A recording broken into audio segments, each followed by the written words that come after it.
Voici la route Nioro-Dinguiraye-Keur Ayib, 40 km entièrement réhabilités. Il y a quelque temps, c'était le calvaire ici. Aujourd'hui, le décor a changé, car 90% des travaux de reconstruction sont terminés. Les travaux de la route principale de Dinguiraye jusqu'à Keur Ayib sont pratiquement terminés. Comme vous pouvez le constater, on a démarré les travaux de signalisation horizontale et verticale. Et normalement, avant la fin du mois, tous les travaux sur la route principale seront terminés, de même que la signalisation horizontale et verticale. L'axe routier Nioro-Dinguiraye-Keur Ayib est une composante des corridors Dakar-Bamako et Dakar-Conakry par le sud. La réhabilitation a coûté plus de 22 milliards de francs CFA et prévoit en plus de cette route 75 km de pistes rurales.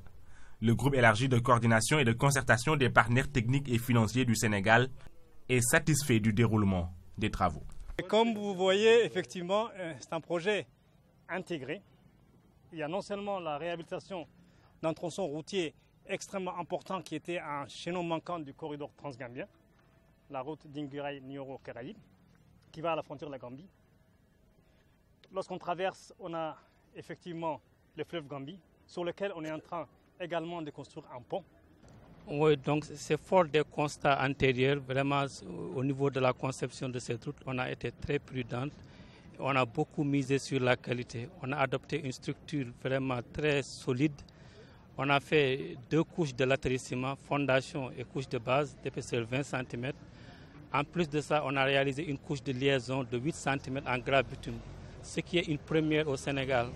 Souvent, on a l'habitude d'adopter la grave bitume au niveau des grands axes, tels qu'au niveau du port, les routes qui mènent vers le port, là où vraiment il y a de gros porteurs. Mais là, c'est la première fois qu'en rase campagne, qu'on adopte une route avec une grave bitume d'une épaisseur aussi consistante de 8 cm. Ces partenaires ont mis en place un groupe de coordination pour mieux harmoniser leurs interventions dans le cadre de l'appui qu'ils apportent au gouvernement du Sénégal, mais également structurer un dialogue avec le gouvernement du Sénégal en vue de mieux l'accompagner dans sa stratégie de développement économique et social. Cette réhabilitation concerne aussi des travaux pour les communes de Nioro et de Keur Ayib.